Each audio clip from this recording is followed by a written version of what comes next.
Mm-hmm.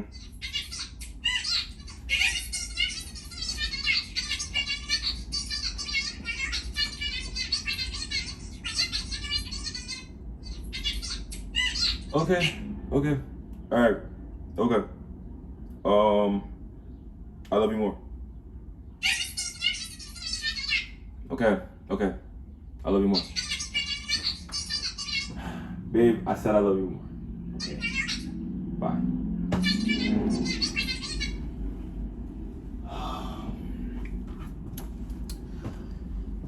Even the old missus is scared for you. Whoa. That's how you know you've done bad. Oh. Relax.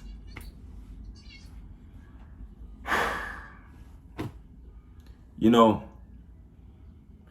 I was listening to some Skinner earlier today, and let's give me back my bullets. Great song. Rest in peace, Jay Briscoe. Says, put my bullets back where they belong. So, on the topic of discussion, 15 days. 15 days? I got neutered and put in the doghouse for 15 days. Well, guess what? Look who's out of the doghouse. And I can't lie, I miss being in that ring. But management, you know, they're a bunch of fools. They're a bunch of fools to think that they took away Kenneth Killgore's greatest weapon. Brother, let me explain this to you. Kenneth Killgore's greatest weapon is his voice. It's his words. It's the things that he says. When he preaches to the people, they have to listen because all he delivers is the cold, hard truth. And ladies and gentlemen, whether you like it or not, I'm here to deliver another sermon. So if anything that I'm about to say offends you, offends any of the boys in the back, offends the audience or anyone who's watching home, offends anybody in the world, well, frankly, I don't give a damn. And before we get to the meat and potatoes of the matter, let me address a few people who've been knocking out my door.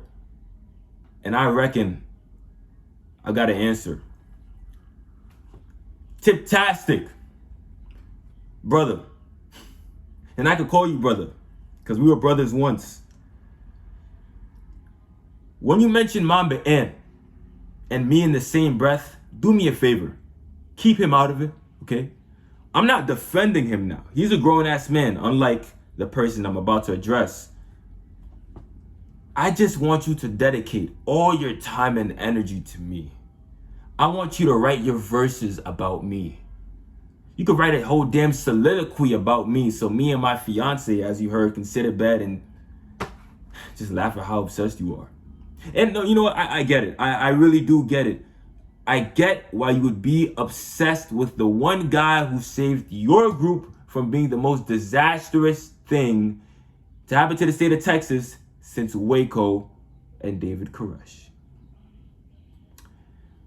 So, lesson learned, don't try me again. Diamond Taker, you're still a piece of shit. So that brings me to the meat and potatoes. TJ. Now, I'm not a fan of throwing subliminals. I'm not a fan of sneak dissing. I want the person who I'm talking to know exactly how I feel about them. So, grabbing words from a great poet of our time, a great influencer of our time who's very hot in the press today, TJ, I want you to understand why I'm doing this. It's because I hate the way that you talk. I hate the way that you dress. I hate your music. I hate how you wrestle. I hate how you smile to the fans who are oblivious as to what you're doing to the wrestling business. I hate how you act in a locker room. I hate what you eat in catering. I hate your luggage bag. I hate how you get to the shows. I hate how you tape your wrists and how you don't tape your wrists. I hate your gear. I hate everything about you. And it's not because you're TJ. It's because you're the wrestling god. Boy in blue, that's what I call you because you're not a grown-ass man like me. You're a boy. I want you to answer a couple of questions for me. How is it that you're a fan of Roman Reigns but have no clue who Alpha and Sika are? How is it that your favorite wrestler, The Undertaker, but you have no knowledge of who Mean Mark Callis is? See, TJ, the point I'm trying to get at is you don't know wrestling history. And that's ironic because you claim to be a part of wrestling history. You claim to parade that Renegade Championship around like it's the best thing since sliced bread. TJ, I'm here to tell you, in your hands, that title isn't a title at all. It's just a belt. Like this one. Has no worth, has no value. And that's not me burying the title. That's not me making the title seem inconsequential. The Renegade Championship is perhaps one of the most prestigious, if not the most prestigious championship in the AWF because it's made by the AWF for the AWF by the people of the AWF. And I'm not CM Loaf, but I think I can hear the people pretty well. What the people are telling me is that they don't want you as champion. So once again, TJ, I have to put on the cape, slip on the boots. Hell, you can call me David Corn Sweat up in this bitch, all right? I'm feeling like Superman. I've got to swoop in and save the day yet again because you can't do your job. Remember that one? TJ, I know I seem like an old man yelling at the clouds, okay? And I guess in some ways I kind of am. But I'm yelling for a reason. I don't want these words to fall on deaf ears because if you can look through all the smoke and all the insults, I'm actually giving you advice. See, your older cousin is my tag partner and he's a daredevil. You and I both know that. But it seems to me like he has rubbed off on you more than he should have because Tia, you're walking a very dangerous line here. You really are, boy in blue. You're striking the eye of Kenneth Killgore. And when you do that, that leads to you wrestling Kenneth Killgore. And let me tell you right now, there is not a more dangerous thing any man or child can do than wrestling Kenneth Killgore. You know what? Scratch that. There is one more thing. The most dangerous thing you can do in the AWF is wrestle Kenneth Killgore in New York. You can ask Hulk Hogan how that went for him. So TJ, I know even though you just graduated 8th grade, you still have a bit of intelligence to understand what I'm saying. What I'm saying is the scene of the crime will be New York. The perpetrator will be the 5-star classic, and the victim will be a 14 to 15-year-old boy dressed in shower curtains with shitty war paint and a terrible, terrible dye job, holding my championship. The date, May 26th.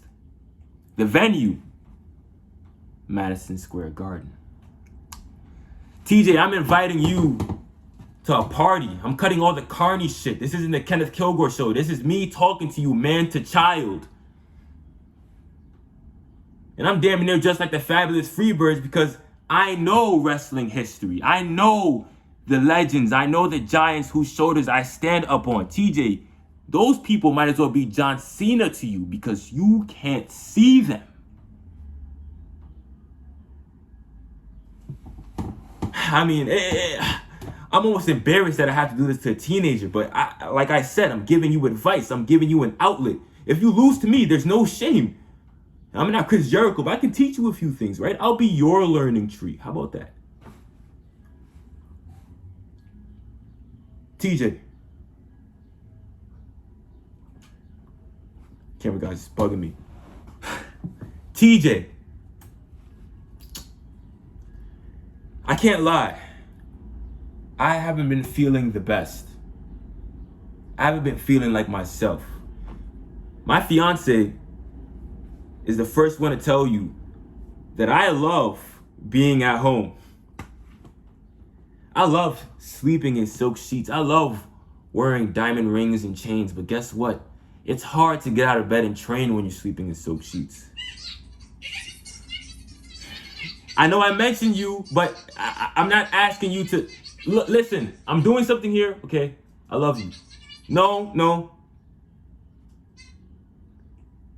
Anyways, it's hard to get up and train when you're sleeping in silk sheets. It's hard to draw blood when you're wearing diamond chains.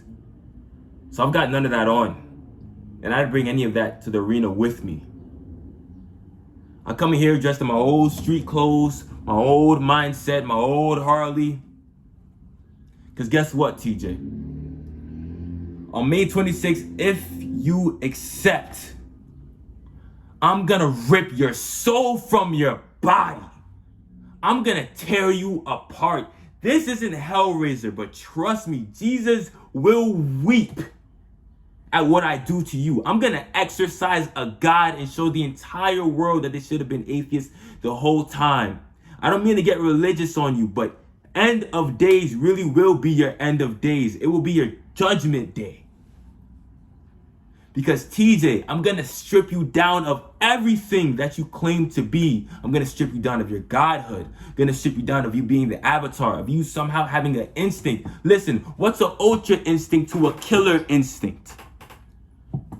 And that's exactly what I am, a killer.